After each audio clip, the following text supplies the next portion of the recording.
Tonight on To the Point, Governor Newsom addressing the state budget. The top lines include a balanced budget, no deficits. But why he is telling Californians there is uncertainty. Plus, progress announced in California's high-speed rail. Imagine traveling from Palmdale in LA County to Victor Valley in San Bernardino in just 25 minutes. This as federal funding could be eliminated. An 11-year-old found dead in Sutter County, why his mother is facing homicide charges. And 4 years after the Capitol attack, Congress certifies the 2024 presidential election for Donald Trump. A look inside the peaceful transition of power. Good evening. Thank you for starting your week with us. This is To the Point. I'm Becca Haviger. With the new year comes a new state budget debate. Tonight, Governor Newsom says he expects a balanced budget with no deficit, but says the future is uncertain.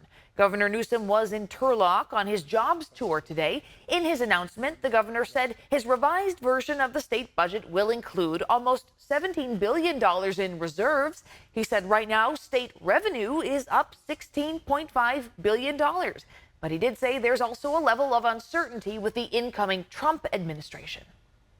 This may need to increase on the basis of the uncertainties as relates to the federal administration, as it relates to trade policy or tariff policy or immigration policy that could radically shape and impact the debate in this country, impact our revenue stream in this state.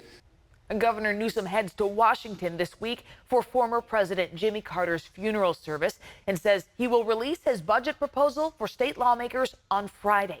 The governor says he expects to talk more about limiting health care costs and expanding education, including the full implementation of Universal Transitional Kindergarten, or TK. Following his budget news, the governor announced updates to the controversial high-speed rail project. It comes as critics argue the project is way over budget and should be stopped. ABC 10's Jeannie Nguyen followed the governor's announcement and joins us now. Becca, despite updates and progress to the high-speed rail project, Republican lawmakers are now introducing legislation to stop some funding. And tonight, the governor is responding to his critics and placing blame on the incoming president.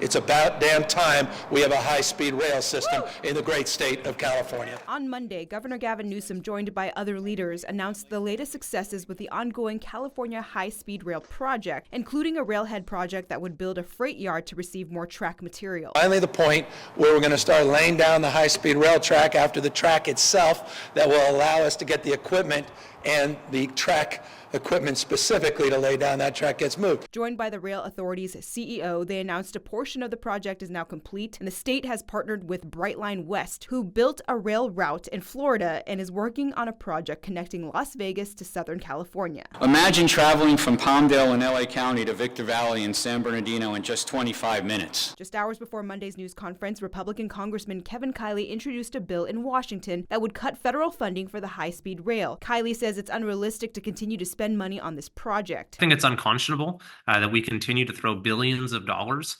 at this failure of a project, which is never going to actually be built, just wasting people's money. Governor Newsom admitted there is a gap for funding this project, but said it's nothing that the state can't close. He responded to criticism by blaming one person. Who's doing that? Oh, Trump, maybe, yeah. Oh, that's golden oldie. Locally, Republican Senator Roger Nilo agrees about the project's cost and has concerns about the long-term effects. We have no idea where the money's coming from to fund either one of those segments, either the temporary segment or the final project. A spokesperson for the High-Speed Rail Authority would not respond to the pending legislation, but did say it is committed in moving this project forward, adding it hopes to have the Merced to Bakersfield system operational by 2030 and 2033. And so far, 436 miles of Phase 1 from San Francisco to Los Angeles are fully environmentally cleared. The High-Speed Rail Authority says more than $11 billion has been invested in this project, resulting in more than $14 billion in economic benefits to the Central Valley, adding that this project has created more than 14,000 jobs and 875 small businesses are working on this project. Becca. All right, Jeannie, thank you. Now, former Governor Jerry Brown led efforts to construct and fund California's high-speed rail. And last month, he sat down with To the Point anchor Alex Bell. She asked him about efforts to stop the project. Here's how he responded. If we want to be great, make America great again, we ought to have a rail system, because all these cars on the freeway I drive I-80, and many times you're just backed up. We need high-speed rail connecting the major metropolitan areas. Yes, it costs money, tens of billions. So a lot of things cost money. They're expensive. You can stream Alex's full interview with former Governor Brown on the ABC 10 Plus app. Just look for Governor Brown in the To the Point section. The app is free and available wherever you stream. Well, tonight, exactly 4 years after hundreds of Trump supporters attacked the U.S. Capitol on January 6th, protesting the outcome of the 2020 election, Congress officially certified the results of the 2024 election, certifying Donald Trump has won. Trump has vowed to pardon some of his supporters who were charged and convicted for their actions back in 2021. ABC's Perry Russum has more from Washington. The outcome of the 2024 presidential election now official. Donald Trump declared the winner today. The votes counted, the results certified before a joint session of Congress. Donald J. Trump of the state of Florida has received 312 votes. Kamala D. Harris of the state of California has received 226 votes. Trump's opponent in the race, Vice President Kamala Harris, presiding over the constitutional formality. Today, I did what I have done my entire career, performing my constitutional duties to ensure that the people of America, the voters of America, will have their votes counted. The results certified in the same building attacked by Trump supporters 4 years ago. On January 6, 2021, Trump urged his supporters to march to the Capitol, telling his then Vice President Mike Pence to reject the results of the 2020 election that President Biden had won. Republican lawmakers today with no plans to mark the anniversary. This is a great day for the country. We're going to certify the election of Donald J. Trump as the 47th president. That's our focus today. The Department of Justice says more than 1,200 people have either pleaded guilty or were found guilty at trial for charges tied to the attack. Trump has promised to pardon some, calling them political prisoners. Today, Enrique Tarrio, the former leader of the Proud Boys, is asking Trump for a full pardon. He was sentenced to 22 years in prison for his role in the attack. Pardoning the criminals who assaulted police officers and tried to halt the democratic process would be a dangerous endorsement of political violence. And in Biden's final weeks in office, he has taken two major actions. The first, signing a law raising Social Security payments for current and former public employees. The second, banning new drilling for oil and gas in hundreds of millions of acres in the ocean, including off the California coast. Governor Newsom responded to the news today, saying in part, quote, "For decades, we have led the fight to protect the Pacific coast and the millions of Californians who call these coastal communities home. We thank the Biden-Harris administration for taking this bold action that will pay dividends for generations to come." President-elect Trump has vowed to expand drilling in his upcoming term. Trump's team today slammed Biden's move, calling it, quote, "disgraceful," adding it is designed for political revenge. And happening tomorrow, President Biden will make a trip to the Coachella Valley. He's expected to sign a proclamation establishing 2 new national monuments in California. Stay with ABC 10 for updates. Well, still ahead, an 11-year-old boy is dead. Why his mother is now accused of killing him. We're tracking our weather impact headlines, including Sierra snow showers, a wind advisory, and also warmer than average temperatures. Plus, new details in the fire that destroyed the historic Bidwell mansion. How investigators say they were able to track down a suspect.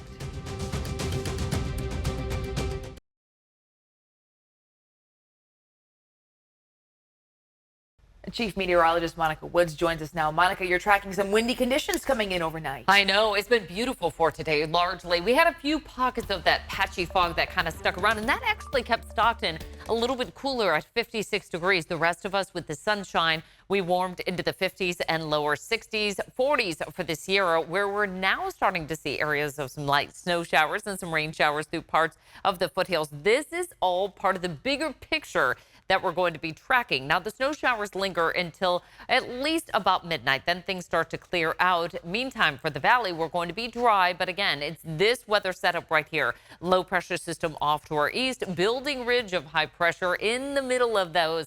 We're going to get the gusty winds and our wind advisory going into effect, as Becca was mentioning, overnight tonight. So this is going to begin at 10 p.m. It lasts until 7 a.m. on Wednesday. Winds will continue to increase with gusts up to about 35 miles per hour in the valley. We'll see some areas in the foothills and Sierra with gusts closer to about 45 to 50 miles per hour through tomorrow. As we head into our Wednesday, things start to kind of lighten up in terms of our winds, but as far as those dry conditions, they'll persist under that ridge of high pressure. Highs for tomorrow in the 30s for the Sierra, with 50s and lower 60s throughout the foothills. You'll notice that these temperatures are going to be quite a bit warmer because of those northwest winds. They're dry and warming winds, and they'll bring up those afternoon highs into the 60s and in some areas almost 70 degrees tomorrow afternoon. 60s throughout the valley, morning lows starting off in the 40s to almost 50. We don't see a big drop in those temperatures overnight tonight. We're dry through our 5-day forecast in the mountains, with highs warming to near 50 Friday and Saturday, 50s and 60s throughout the foothills and for the coast. Highs are in the 60s, which will be quite pleasant, actually, with limited low cloudiness and fog. 3-day forecast, highs are in the 60s here. We get some patchy fog early Wednesday, but other than that, it is mostly sunny conditions all the way through much of our 10-day forecast. Monica, thank you. Well, next, on to the point, a mother accused of killing her 11-year-old son. What investigators believe happened. Plus, new details in the New Orleans truck attack, what we're learning about the actions the suspect took months beforehand.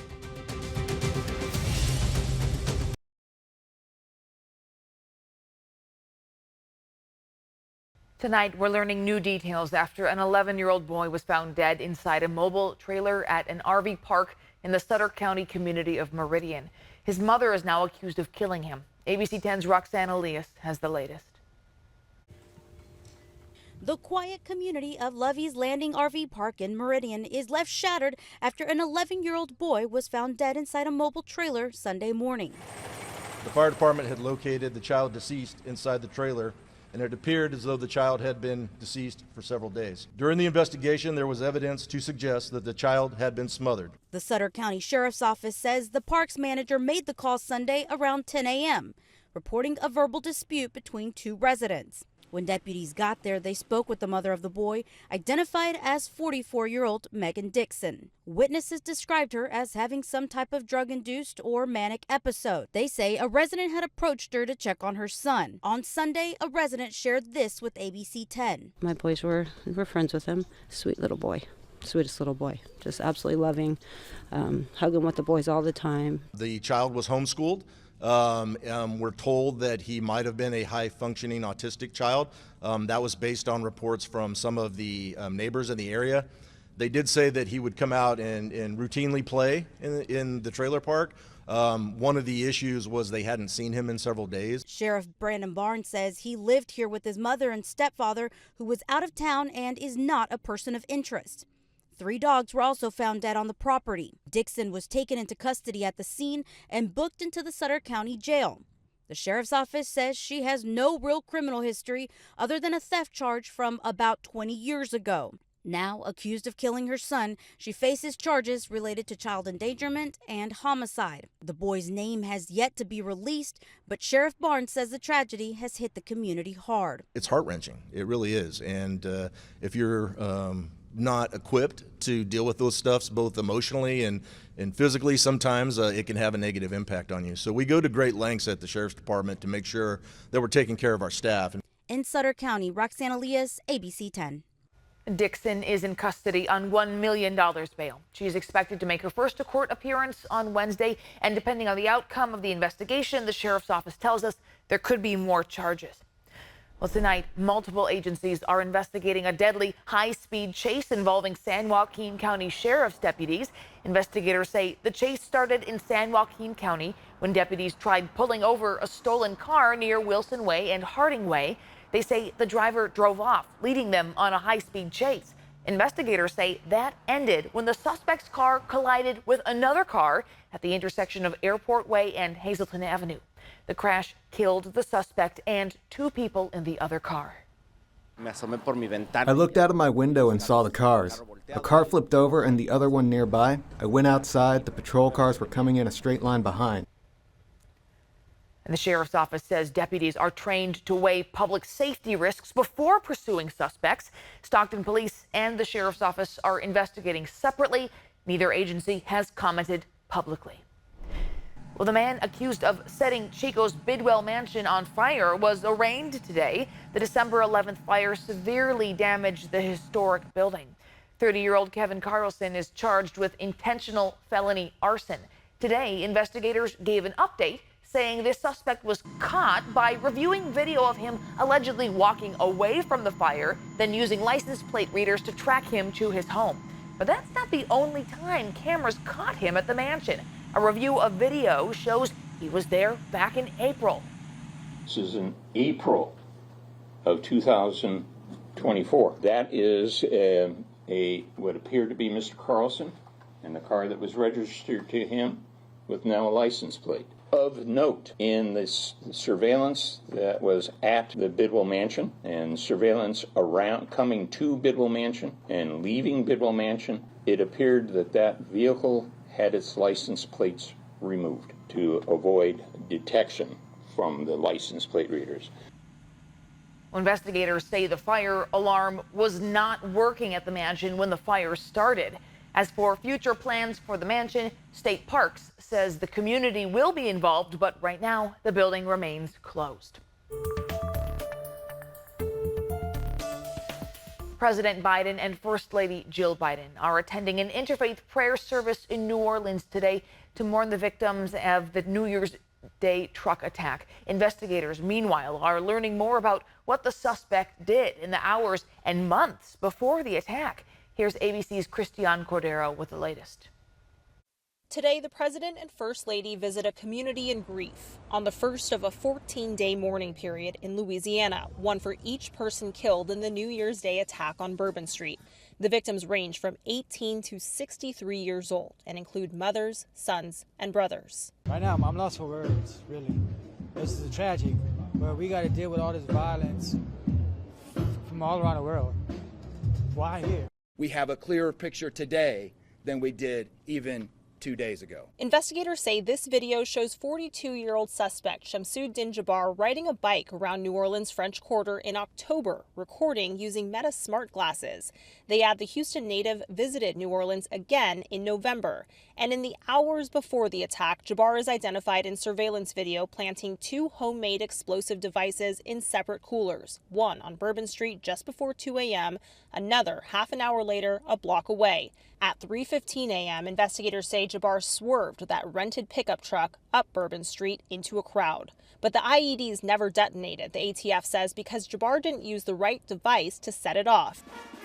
Today marks the start of Mardi Gras season in New Orleans. The Super Bowl arrives next month. Officials are now facing questions about whether the city is prepared to keep either secure. I have specifically requested through the White House that the city of New Orleans be assisted with getting a tactical expert in our city this week to map our city for target hardening measures. And today, the White House upgraded New Orleans' threat rating for Mardi Gras to the highest possible, giving the city more resources from the Department of Homeland Security.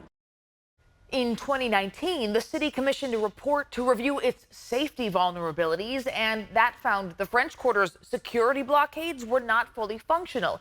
The replacements have been under construction for years, and the city's deadline was the Super Bowl of this year. Tonight, people are gathering in Georgia to say farewell to former President Jimmy Carter. The 39th president died on December 29th at 100 years old. The state funeral process for the late president began on Saturday. President Carter is currently lying in repose at the Carter Center in Atlanta. His remains arrived at the center Saturday afternoon for a private service with Carter Center staff. Tomorrow morning, Carter's remains will depart for memorials and observances in Washington, D.C., including his national funeral service on Thursday. Post offices and the U.S. stock market will be closed Thursday, considered a national day of mourning. We will have extensive coverage of Jimmy Carter's funeral tomorrow, streaming on ABC 10 Plus. You can also find more on his life and legacy streaming right now on our homepage. Well, next on To the Point, celebrating Three Kings Day.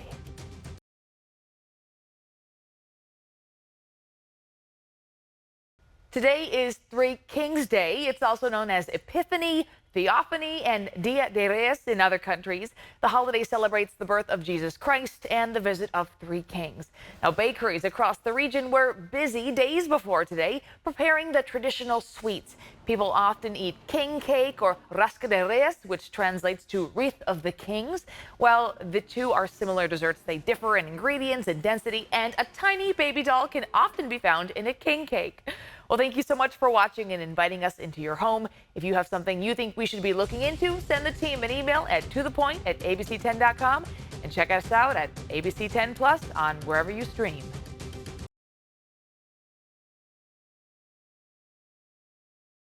Hey, it's Alex. I just wanted to say thank you so much for watching. The To The Point team and I love hearing from you, and I hope that you'll stay in touch. And don't forget, you can always email me and the team at tothepoint@abc10.com, or you can even send us a text message at 916-321-3310.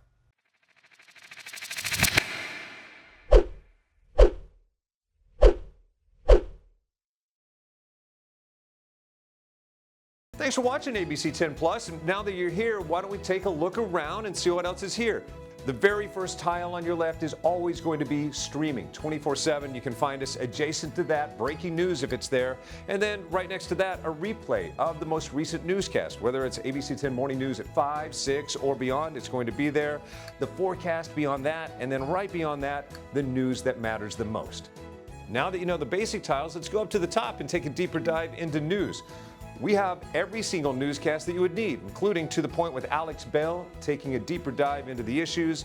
Beyond that, ABC 10 Morning News at 5 and 6 and 11, the evening shows as well. Below that, you can watch the top stories from To The Point. Under that, Dollars and Cents, where you can learn how to navigate this challenging economy.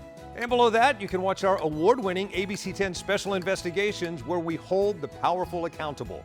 Going into weather, look, it's the 10-day forecast, getting you ready for the weekend and beyond. Beyond that, sports. I know you care about the Sacramento Kings. We have the most comprehensive guide to anything, everything Kings in the locker room and on the court. We have it. Below that, I know you care about the San Francisco 49ers. We can't mention Bay Sports without talking about the Oakland A's. We have that too. What's super exciting, I know you care about high school sports. You'll never find a more comprehensive guide and team dedicated to high school sports. Backing out again, come up to the top and join me on Verify. I'm super excited about this. Our experts are checking the facts, verifying the truth for you. Jump up now to shows. Very excited about this. Oh, look, it's Take a Look. This is my show. I love movies, and if you love movies or streaming shows, whether it's on screens this big, or this big, it's Take a Look.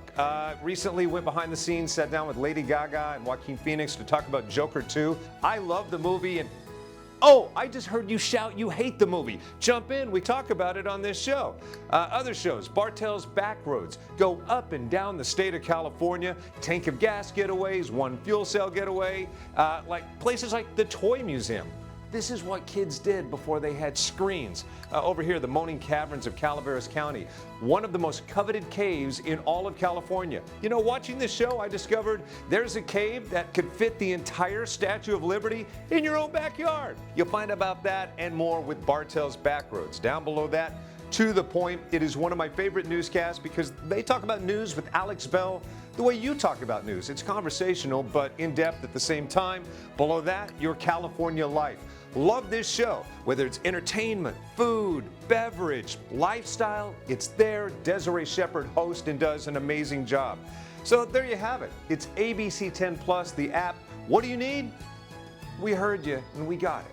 Thanks for watching. Thanks for streaming.